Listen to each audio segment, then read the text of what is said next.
Halo guys, balik lagi bersama saya PS Agustin Channel. Kali ini kita akan sharing mengenai cara agar skripsi kalian lulus tes plagiat atau tidak plagiat. Oke guys, setiap kampus pada umumnya sudah memakai plagiat checker guys. Jadi mereka mau ngecek apakah skripsi kalian itu asli guys atau tidak plagiat. Oke, langsung saja tips yang pertama dari saya. Tips yang pertama adalah di parafrase. Saya sedikit saja menjelaskan apa itu parafrase. Parafrase itu intinya merubah kata-kata atau mencari sinonim kata-kata dari sumber pertama, dirubah menjadi sinonimnya. Contohnya kata menolong. Menolong dalam Kamus Besar Bahasa Indonesia sinonimnya itu membantu. Jadi setiap kata-kata setidaknya 60% ke atas. Misalnya dalam satu paragraf itu terdapat 200 kalimat, berarti kalian harus merubah atau mencari sinonim 100 kata minimal. Jadi maknanya sebenarnya sama, cuman cara penyampaiannya. Jadi cara penyampaiannya ditambah intro atau basa-basi sedikit agar terlihat berbeda, walaupun tujuan kata-kata tersebut maknanya sama.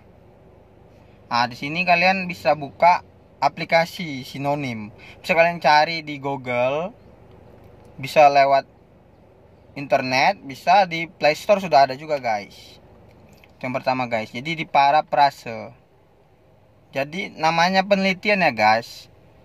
Di setiap tahun dari pertama ada skripsi, sudah setiap tahun saja sudah ada sekitar ribuan, bahkan ya ratusan ribu skripsi di dunia, di Indonesia lah khususnya, yang sudah selesai. Jadi semakin nambah tahun, semakin bertambahnya tahun 2019, 2020, 2021, kemungkinan skripsi sudah habis guys bahan-bahannya. Jadi apalagi kalau kita mengutip undang-undang atau teori-teori, sudah pasti kita kan 100% mengcopy paste dari sumber pertama. Jadi contohnya gini lagi supaya kalian lebih mengerti. Jadi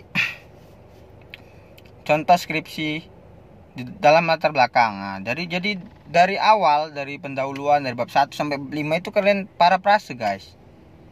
Jangan plagiat 100% guys. Contoh kalian copy dari buku.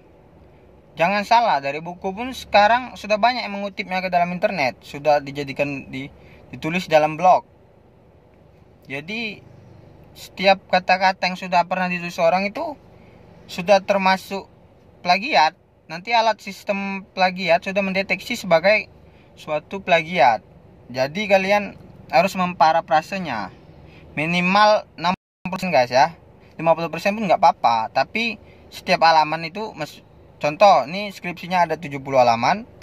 Jadi di halaman pertama kalian sudah 50% atau 60% kata-kata yang sudah kalian modifikasi. Walaupun kalian kutip dari manapun itu, walau dari buku, dari internet, dari manapun itu, tetap saja harus kalian parafrase. Jadi kan rubah kata-katanya, cari sinonimnya, tambahkan kata penghubung atau kasih intro basa-basi sedikit. Jadi lebih panjang deh guys. Jangan sama persis dengan apa yang Anda copy, apalagi di internet yang Anda copy, karena alat plagiat checker itu database-nya dari internet. Jadi kalau kalian kurang paham atau mau belajar lebih lanjut tentang memparafrase sebuah penelitian atau suatu kata-kata dalam internet, bisa kalian komen di bawah ya guys. Oke, kita lanjut ke cara yang kedua ya guys ya. Cara yang kedua itu wawancara dengan narasumber. Jadi ini sebenarnya gampang guys. Jadi kita contoh lah penelitian. Misalnya penelitian bahaya narkoba. penelitiannya itu kita ke Polres. Jadi di Polres itu kita sudah menentukan siapa narasumber kita. Kalau contoh yang saya berikan tadi udah pasti bagian research kriminal Polres. Jadi diwawancara kepada kepala atau anggota reskrim Polres. Jadi hasil wawancaranya itu kalian rekam, kalian ambil kata-katanya, kalian rangkum sebagai kalimat. Sudah pasti kata-kata beliau, kata-kata orang yang kalian wawancara itu tidak akan terkena plagiat checker. Jadi semakin banyak kalian bertanya, wawancara, memasukkan hasil wawancara ke dalam skripsi, sudah pasti kalian aman dari plagiat checker, guys. Contohnya yang tadi yang saya berikan, kita mau melakukan wawancara sesuai judul kalian, tentukan siapa yang kalian wawancara. Kalau bisa sebelumnya kalian sudah menyiapkan narasi atau teks wawancaranya, sudah kalian siapkan planningnya. Kalau bisa ya sebanyak mungkin, jadi banyak gitu masuk ke dalam skripsi, entah berapa halaman, entah 20 halaman, 30 halaman di bab 4 kan. Saya masukkan hasil wawancara kalian. Sudah pasti ya guys ya, hasil wawancara kalian kalau real ya, memang betul-betul wawancara, sudah pasti tidak akan terkena plagiat. Lain cerita kalau kalian itu mengcopy paste dari internet hasil wawancara orang. Oke guys, selanjutnya tips yang ketiga dari saya. Gunakan tanda kutip agar terdeteksi sebagai kutipan.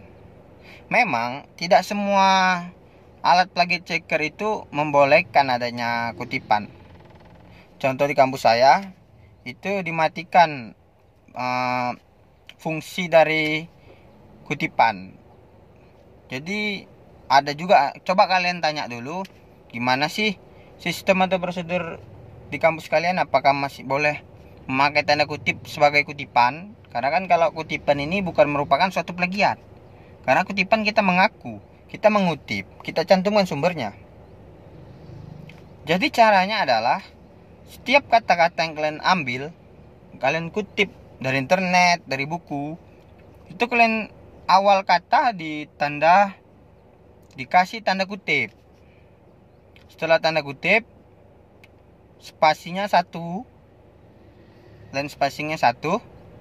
Di akhir kalimat kalian pasang tanda kutip lagi.